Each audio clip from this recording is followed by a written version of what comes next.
Hello everyone, आप सभी का मैं इस सेशन में स्वागत करता हूं। और इसके अंदर मैं आपको बताऊंगा कि करियर ग्रोथ जो होता है आपका किसी भी एम्प्लॉय के लिए एक ऑर्गेनाइजेशन के अंदर, वो कैसे हो सकता है और किन बेस के ऊपर होता है। उसके लिए आपको क्या क्या ध्यान रखना चाहिए, क्या क्या चीज़ें उसके अंदर होती हैं। हम उसको मेनली 3 पार्ट्स में डिवाइड करते हैं। जो सबसे पहला पार्ट होता है वो होता है बिफोर योर ज्वाइनिंग। आप किसी भी ऑर्गेनाइजेशन में ज्वाइन करते हैं, उससे पहले जो आपका इंटरव्यू प्रोसेस होता है, इंटरव्यू प्रोसेस के बाद डिस्कशंस होते हैं, उसको हम पहले पार्ट में डालते हैं, मतलब बिफोर योर ज्वाइनिंग। उसके बाद सेकंड पार्ट आता है आफ्टर योर ज्वाइनिंग। जब आप ज्वाइन कर लेते हैं किसी ऑर्गेनाइजेशन को, उसके अंदर क्या क्या चीज़ें होती हैं। और उसके बाद तीसरा पार्ट हम डिवाइड करेंगे करिकुलम, जो कि आपका किसी भी ऑर्गेनाइजेशन के अंदर करिकुलम होता है, जो डे टू डे एक्टिविटीज़ होती हैं। तो नेक्स्ट स्लाइड पर आते हैं अब। सबसे पहले before joining a new organisation, जैसा कि आप हेडिंग पढ़ सकते हैं, उसके अंदर आप देख सकते हैं, आप पहला पॉइंट पढ़ेंगे, know about the organisation you are joining. सबसे पहले किसी भी नई ऑर्गेनाइजेशन को ज्वाइन करने से पहले आपको उसके बारे में जानना बहुत ज़रूरी है।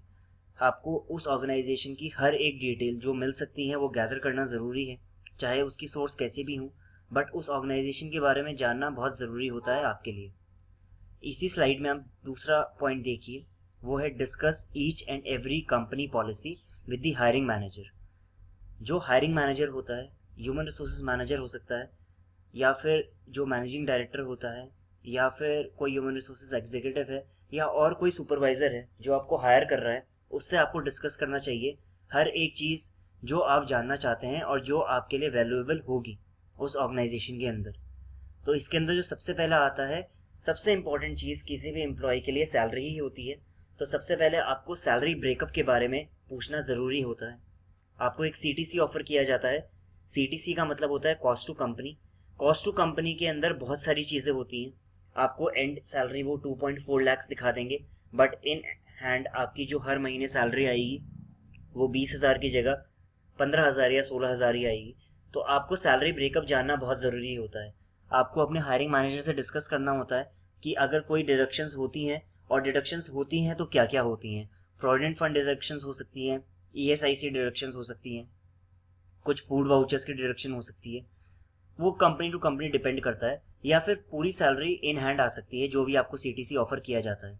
तो ये आपको क्लियरली जो हायरिंग मैनेजर होता है उससे डिस्कस करना चाहिए, और उससे डिस्कस करके इसको ठीक से वेरीफाई करना चाहिए कि क्या सैलरी ऑफर हुई है और क्या सैलरी इन हैंड हर महीने आपके अकाउंट में आएगी। दूसरी चीज़ इंपॉर्टेंट होती है लीव पॉलिसी। आप कोई भी ऑर्गेनाइजेशन ज्वाइन करते हैं, लीव पॉलिसी के बारे में ज़रूर जानिए। कैजुअल लीव्स कितनी होती हैं उस ऑर्गेनाइजेशन में, सिक लीव्स कितनी होती हैं, या फिर टोटल लीव्स कितनी होती हैं। अगर आप लीव्स लेते हैं तो क्या रूल है लीव्स लेने का, और अगर आप नहीं लेते हैं लीव्स तो वो एंड ऑफ द ईयर या end of the quarter reimburse होती हैं आपकी सैलरी के साथ, या वो डिसॉल्व हो जाती हैं। तो ये सब लीव पॉलिसी के अंडर आता है, जो कि आपको देखनी चाहिए।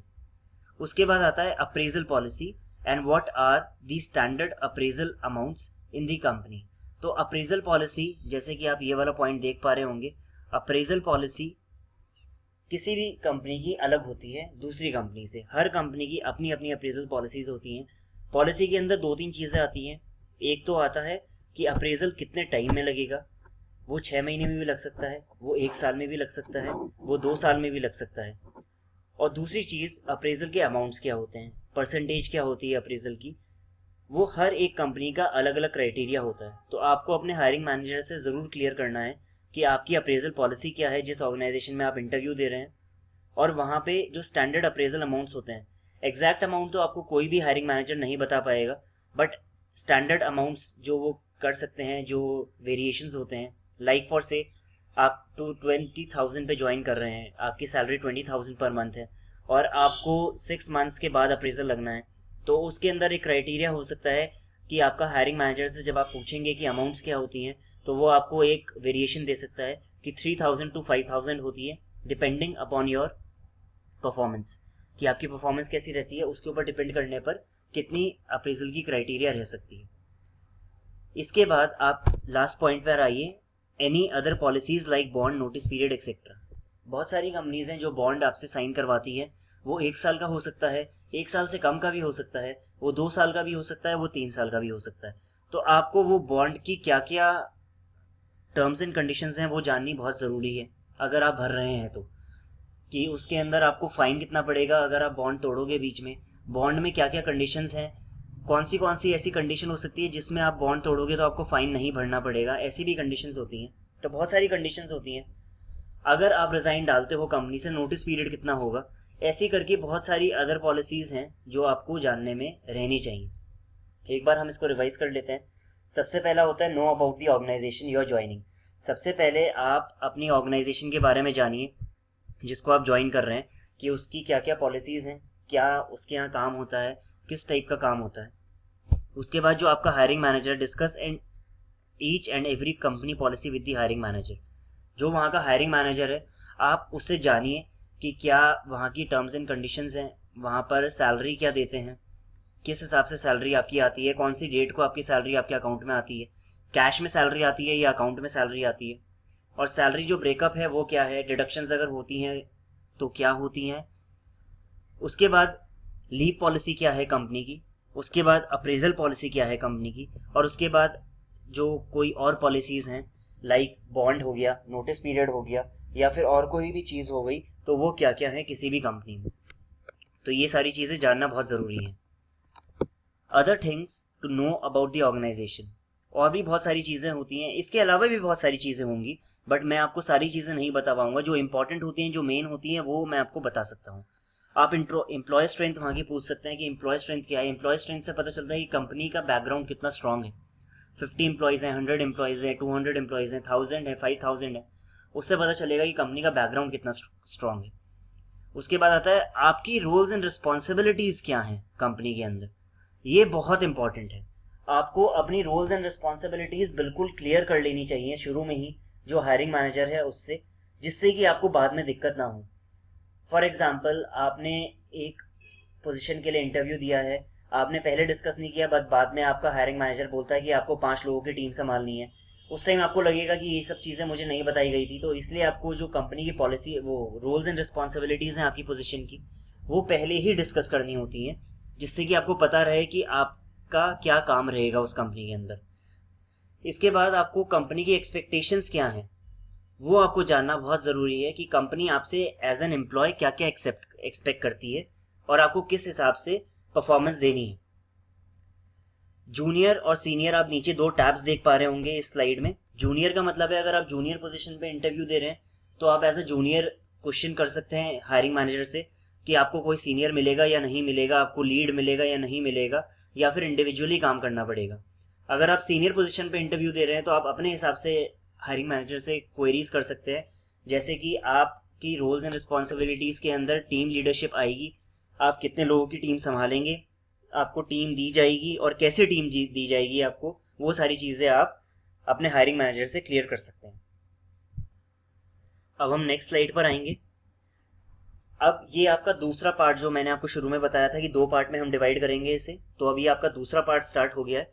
दूसरा पार्ट स्टार्ट है कि आपको डिसीजन कैसे बनाना चाहिए किसी भी कंपनी को ज्वाइन करने के लिए, क्योंकि वो बहुत इंपॉर्टेंट है आपके लिए भी और जिस कंपनी को आप ज्वाइन कर रहे हैं उनके लिए भी, कि आप पूरा 100% एक अपने दिमाग का इस्तेमाल करके एक डिसीजन बनाएं कि आप उस कंपनी को ज्वाइन करना चाहते हैं या नहीं करना चाहते हैं। क्योंकि अगर आपका डिसीजन गलत हुआ और बाद में आपको लगा कि हमने गलती कर दी, तो आप ठीक से परफॉर्म नहीं कर पाएंगे और कंपनी का भी टाइम वेस्ट हो जाएगा, क्योंकि उसने आपके ऊपर बहुत टाइम लगाया होगा आपको हायर करने में। सबसे पहला पॉइंट इसमें आप पढ़ेंगे, if you are completely satisfied with the company's policies, CTC offered and the kind of work you will be allotted. इसके अंदर सबसे पहला पॉइंट यही है कि जो कंपनी पॉलिसीज आपने डिस्कस करी थी, जो सीटीसी आपको ऑफर हुआ है और जो भी काम आपको दिया जाएगा वो आप उससे सेटिस्फाइड हैं या नहीं हैं। अगर आप नहीं हैं तो आप कंपनी प्लीज़ ज्वाइन मत कीजिए। अगर आप फुली सेटिस्फाइड हैं तभी आप कंपनी ज्वाइन कीजिए। उसके बाद सेकंड पॉइंट देखिए, you should be comfortable with the job responsibilities you are briefed by the hiring manager. जो भी हायरिंग मैनेजर होता है वो आपको जॉब रिस्पॉन्सिबिलिटीज बताएगा। डिटेल में जॉब रिस्पॉन्सिबिलिटीज पूछिए अपनी कि क्या जॉब रिस्पॉन्सिबिलिटीज होंगी मेरी और क्या नहीं होंगी, और उसके हिसाब से डिसीजन कीजिए कि आप उस कंपनी को ज्वाइन करना चाहते हैं या नहीं करना चाहते हैं। अब इसी में आपको तीसरा पॉइंट दिखेगा, try to gain some references within the organisation to know about it.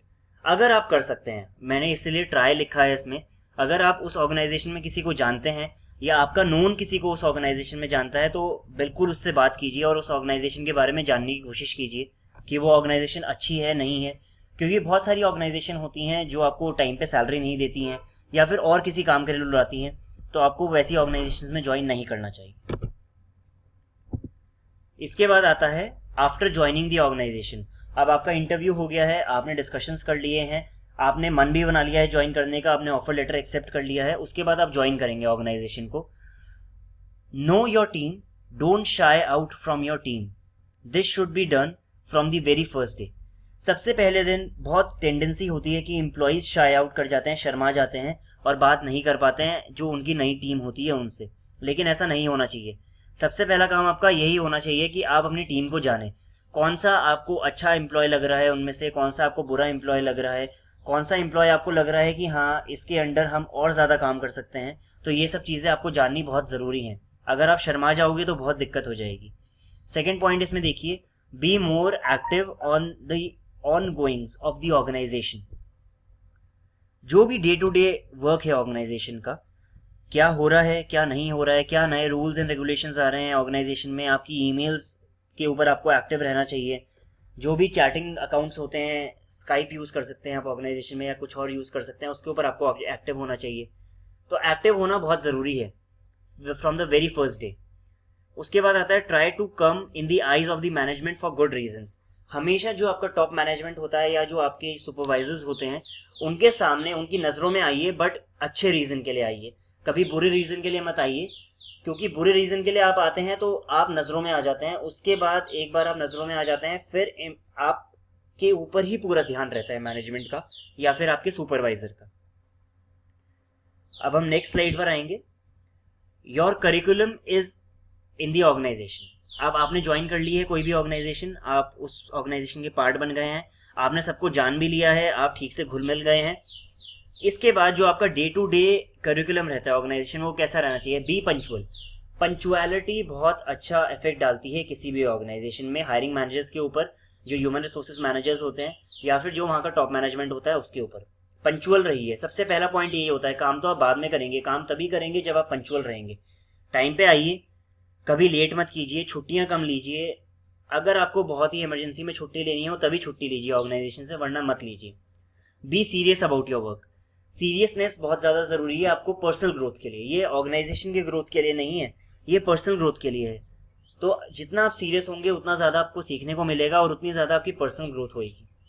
Take responsibility for the work allotted to you. अगर आपको कोई काम दिया जाता है ऑर्गेनाइजेशन में तो आप उसकी रिस्पॉन्सिबिलिटी पूरी अपने ऊपर लीजिए, किसी और के ऊपर मत डालिए उसको इन दी एंड। अगर वो काम नहीं हुआ है तो टेंडेंसी होती है कि एम्प्लॉयज़ अपना काम दूसरे के ऊपर डाल देते हैं या फिर दूसरे पे बहाना मार देते हैं कि हाँ हमारे इसकी वजह से नहीं हुआ था। ऐसा अपना नेचर मत रखिए, रिस्पॉन्सिबिलिटी लीजिए सारे काम के लिए जो आपसे नहीं हो रहे। If you are junior employee, if you are a junior employee then take these instructions carefully from the supervisor। अगर आप एक जूनियर एम्प्लॉय हैं तो अपने सुपरवाइजर, जो भी आपको सुपरवाइजर इंस्ट्रक्शंस देता है, उनको ठीक से सुनिए, समझिए और दिमाग खोल के उसके ऊपर काम कीजिए। अगर आपको, फिर आप लास्ट पॉइंट देखिए इसमें, if you are a senior then direct your team in the right direction. अगर आप सीनियर हैं तो आप अपनी टीम के लिए खड़े होइए और उनको ठीक डायरेक्शन में ले जाइए अपनी टीम को, तभी वो टीम काम कर पाएगी, वरना नहीं कर पाएगी। ठीक है, हम इसको एक बार रिवाइज कर लेते हैं दोबारा से। Your curriculum in the organisation, be punctual, punctual रहिए, टाइम पर आइए, टाइम पर जाइए, छुट्टियां कम लीजिए। बी सीरियस, जो भी आप काम कर रहे हैं सीरियसनेस के साथ कीजिए, बाकी सारे काम आप साइड रखिए और जो आपका वर्क आपको ऑर्गेनाइजेशन की तरफ से दिया गया है उसी पे सारा ध्यान रखिए। Responsibility for the work allotted, responsibility लीजिए किसी और के ऊपर, उसका काम मत डालिए कि इसकी वजह से नहीं हुआ या उसकी वजह से नहीं हुआ, खुद रिस्पॉन्सिबिलिटी लेने की आदत डालिए। If you are a junior employee then take the instructions carefully from the supervisor. अगर आप एक जूनियर एम्प्लॉय हैं और आपका सुपरवाइजर आपको इंस्ट्रक्शंस दे रहा है तो वो ठीक से लीजिए उससे और ठीक से उन इंस्ट्रक्शंस को फॉलो कीजिए। और अगर आप सीनियर एम्प्लॉय हैं तो उनको, जो आपके जूनियर्स हैं, उनको ठीक से इंस्ट्रक्ट कीजिए, सही डायरेक्शन में इंस्ट्रक्ट कीजिए, जिससे कि टीम वर्क अच्छे से बना रहे। इसके बाद आता है characters of a good employee, जो कि एक मैनेजमेंट देखना चाहता है अपने एम्प्लॉयज के अंदर। डेडिकेशन, जो भी आप काम कर रहे हैं बिल्कुल डेडिकेशन के तरफ से कीजिए। अगर आपको कोई काम दिया गया है तो आप अपना मोबाइल सबसे पहले साइड में रखिए, व्हाट्सएप हो गया, फेसबुक हो गया, या फिर मैसेजिंग हो गया, और कोई भी चीज़ हो गई, इन सब चीज़ों को आपको साइड में रखना पड़ता है जब आप एक ऑर्गेनाइजेशन में काम कर रहे हैं। अगर आप इन सब चीज़ों के अंदर लगे रहेंगे तो आप ठीक से काम नहीं कर सकते, और ये डेडिकेशन होता है। लॉयल्टी, लॉयल्टी का मतलब है कि आप ऑर्गेनाइजेशन के बारे में बैक बाइटिंग मत कीजिए, उसके बारे में दूसरे एम्प्लॉय से गलत गलत मत बोलिए, आप पूरे लॉयल रहिए ऑर्गेनाइजेशन की तरफ। फिर होता है पर्सनल ग्रोथ। अगर आपको पर्सनल ग्रोथ नहीं दिख रही है ऑर्गेनाइजेशन के अंदर, तो आप अपने सीनियर से बात कर सकते हैं। अगर तब भी आपका मैनेजमेंट कुछ स्टेप नहीं लेता है आपकी पर्सनल ग्रोथ को लेकर, तो आप उस ऑर्गेनाइजेशन को क्विट कीजिए, क्योंकि वो ऑर्गेनाइजेशन आपके लिए ठीक नहीं है, अगर बात करने के बाद भी आपकी पर्सनल ग्रोथ नहीं हो रही है वहां पर। उसके बाद आता है लीडरशिप। ये कैरेक्टरिस्टिक सारी मैनेजमेंट, सारे टॉप मैनेजमेंट अपने एम्प्लॉय के अंदर देखना चाहते हैं कि आप अच्छे लीडर बने, आप टीम हेड करें। तभी जो ऑर्गेनाइजेशन होगा, मैनेजमेंट होगा, लीडरशिप के थ्रू ही आपको टीम दे पाएगी और टीम बढ़ा पाएगी अपनी। ठीक है, तो अब ये था आपका कि ऑर्गेनाइजेशन के अंदर करियर ग्रोथ कैसे हो सकता है, क्या क्या टिप्स हैं करियर ग्रोथ करने के लिए, वो मैंने आपको इस सेशन में बताया है। मैं इस सेशन को एंड करूंगा और दोबारा मैं वापस आऊंगा आपको कुछ और टिप्स के साथ। मीनवाइल आप सब्सक्राइब कर सकते हैं मेरे चैनल ऋषि जैन को, जिससे कि आपको और ह्यूमन रिसोर्सेज या फिर जॉब रिलेटेड टिप्स मिलती रहें। Thank you so much.